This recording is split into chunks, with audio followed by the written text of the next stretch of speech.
ഇന്ന് രാവിലെ തന്നെ ബിഗ് ബോസ് വീടിനകത്തൊരു വഴക്ക് നടന്നിട്ടുണ്ടായിരുന്നു. അതായത് അനുമോള് ബിഗ് ബോസ് വീട്ടിൽ എല്ലാ ദിവസവും വളരെ ലേറ്റ് ആയിട്ട് കുളിച്ച് അനുമോളുടെ ഡ്രസ്സൊക്കെ വാഷ് ചെയ്യാൻ വേണ്ടി ഉജാലയിൽ മുക്കി ബക്കറ്റിലെങ്ങാണ്ട് വയ്ക്കും, വെച്ചിട്ട് പോയി കിടക്കും. എന്നിട്ട് രാവിലെ എണീറ്റിട്ടാണ് ഇത് കഴുകിയിടുന്നത്. അപ്പോൾ അങ്ങനെ ഇന്ന് രാവിലെ അനുമോൾ എണീക്കുന്നതിന് മുമ്പ് ലക്ഷ്മി എണീറ്റു. ബാത്റൂമിലേക്ക് വന്നപ്പോൾ അവിടെ ബക്കറ്റിൽ തുണി ഇരിക്കുന്ന കണ്ടിട്ട് ലക്ഷ്മി എന്ത് ചെയ്തു എന്ന് വെച്ചാൽ ഈ അലക്കാൻ വേണ്ടി അലക്കി വെച്ചിരുന്നതിന് തുല്യമായ തുണീനെ എടുത്ത് തറയിൽ, അതും ബാത്റൂമിനകത്ത് തന്നെ തറയിലേക്ക് ഇട്ടു. എന്നിട്ട് ആ ബക്കറ്റ് എടുത്തു ഇത്രേ. അപ്പൊ ഇത് ഇപ്പൊ രാവിലെ അനുമോളുമായിട്ട് ഒരു വലിയ സംസാരമായി, ചെറിയൊരു വഴക്കൊക്കെ ഇപ്പൊ രാവിലെ നടന്നു. പക്ഷേ ഈ വഴക്കില് ഇവിടെ അനുമോളുടെ ഭാഗത്തുള്ള ഒരു മിസ്റ്റേക്ക് എന്ന് പറയുന്നത്, ചിലർ വീട്ടിൽ അങ്ങനെ ചെയ്യാറുണ്ട്, രാത്രിയിൽ വെള്ളത്തിൽ മുക്കി വെച്ച് രാവിലെ എടുത്ത് അലക്കിടാറുണ്ട്. പക്ഷെ ബിഗ് ബോസ് വീടിനകത്ത് ഇത്ര ആൾക്കാരൊക്കെ ഉള്ളതല്ലേ, അപ്പോൾ ബക്കറ്റൊക്കെ എല്ലാവർക്കും ആവശ്യമാണ്. അപ്പം നമ്മൾ ആരെയും ബുദ്ധിമുട്ടിക്കാതെ നമ്മുടെ തുണി രാത്രി തന്നെ കഴുകി പിഴിഞ്ഞങ്ങിടുക എന്നുള്ളതേ ഏറ്റവും പോസിബിൾ ആയിട്ടുള്ള വഴിയായിട്ടുള്ളൂ. അപ്പോൾ അതുകൊണ്ട് തന്നെ അനുമോൾ ആ ചെയ്തത് മറ്റുള്ളവർക്ക് ബുദ്ധിമുട്ടുണ്ടാക്കുന്ന ഒരു പ്രവൃത്തിയാണ്. അത് വലിയ ആന തെറ്റാണെന്ന് പറയുകയല്ല, പക്ഷെ മറ്റുള്ളവർക്ക് ബുദ്ധിമുട്ടുണ്ടാക്കുന്ന ഒരു പ്രവൃത്തിയാണ്. എന്നാൽ ലക്ഷ്മി ഉണ്ടല്ലോ, ലക്ഷ്മിക്ക് ഒരു ഓവർ സ്മാർട്ട്നെസ് ഉണ്ട്. മുമ്പ് ഇതുപോലെ സോഫയുടെ പുറത്ത് തുണി കിടന്നു എന്ന് പറഞ്ഞിട്ട് എടുത്ത് തറയിൽ എല്ലാവരുടെ ആര്യൻ്റെ ഉൾപ്പെടെ ഡ്രസ്സൊക്കെ എടുത്ത് താഴെ ഇടുന്ന ഒരു മര്യാദകേട് മുമ്പ് ലക്ഷ്മി കാണിച്ചിട്ടുണ്ട്.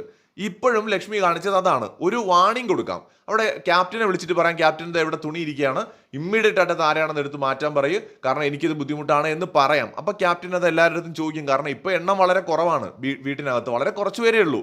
പെട്ടെന്ന് തന്നെ ആരെയാന്ന് വെച്ചാൽ അവരെ കൊണ്ടെടുത്ത് മാറ്റിക്കാം. ഇനി മേലാൽ അങ്ങനെ ചെയ്യരുത് എന്ന് വേണമെങ്കിൽ അവർക്ക് ക്യാപ്റ്റന് വാണിംഗ് കൊടുക്കാം. അപ്പോൾ അതിനെടുത്ത് തറയിലേക്ക് ഇട്ട പ്രവൃത്തി വളരെ മോശമായി പോയി. ഇവിടെ അനുമോളുടെ ഭാഗത്തും വീഴ്ച വന്നിട്ടുണ്ട്, ലക്ഷ്മിയുടെ ഭാഗത്തും വീഴ്ച വന്നിട്ടുണ്ട്. ഇവിടെ എനിക്ക് ഏറ്റവും നന്നായിട്ട് തോന്നിയത് നമ്മുടെ സാബു ആണ് കേട്ടോ. പുള്ളി അടിപൊളിയാണ് കേട്ടോ, പറയാതിരിക്കാൻ പറ്റത്തില്ല, സ്മാർട്ടാണ്, അടിപൊളിയായിട്ട് ഈ കേസ് ഡീൽ ചെയ്തിട്ടുണ്ട്. അതായത് അനുമോളുടെ അടുത്ത് പോയിട്ട് പറഞ്ഞു, അനുമോളെ നീ ചെയ്ത തെറ്റാണ്, മറ്റുള്ളവർക്ക് ബുദ്ധിമുട്ടുണ്ടാകുന്ന രീതി ചെയ്യരുത്, നീ ഇനി മുതൽ രാത്രി തന്നെ അത് വാഷ് ചെയ്തിടണം, നീ അത് ചെയ്യുമെന്ന് ചോദിച്ചു. അപ്പോൾ അനുമോൾ പറഞ്ഞു, ശരി ഞാൻ ഇനി മുതൽ ചെയ്യാം, ഓക്കെ ഞാൻ ഇനി ലക്ഷ്മിയെ പിടിച്ചോളാം. നേരെ ലക്ഷ്മിയുടെ അടുത്ത് പോയിട്ട് പറഞ്ഞു, ലക്ഷ്മി ഇത് എവിടെയാണ് എടുത്തിട്ടതെന്ന് ചോദിച്ചു. അപ്പോൾ ലക്ഷ്മി ബാത്റൂമിനകത്ത് എടുത്തിട്ട സ്ഥലം കാണിച്ചു കൊടുത്തു. അപ്പോൾ ആ സമയത്ത് സാബു പറഞ്ഞു, വളരെ മോശമായി പോയി ചെയ്തത്, നിനക്കതൊന്ന് ഒന്നിലെടുത്ത് ഹാങ് ചെയ്തിടാമായിരുന്നു, ഇല്ലെങ്കിൽ എല്ലാവരുടെ അടുത്തും ഒന്ന് ചോദിക്കാമായിരുന്നു, ഇതിന് മുന്നേ നീ ഇങ്ങനെ ചെയ്തിട്ടില്ലേ, അപ്പോൾ നീ ചെയ്ത വളരെ മോശമായി പോയി എന്ന് സാബു പറയുന്നുണ്ട്. ക്യാപ്റ്റൻ ആയതിനു ശേഷം സാബു മാൻ കുറച്ച് നല്ല ആക്റ്റീവ് ആയിട്ടുണ്ട്. മാത്രമല്ല നിലവിൽ അത്യാവശ്യം പുള്ളിക്കാരൻ നിഷ്പക്ഷമായിട്ടൊക്കെ വിഷയങ്ങളിൽ ഇടപെടുന്നുണ്ട്.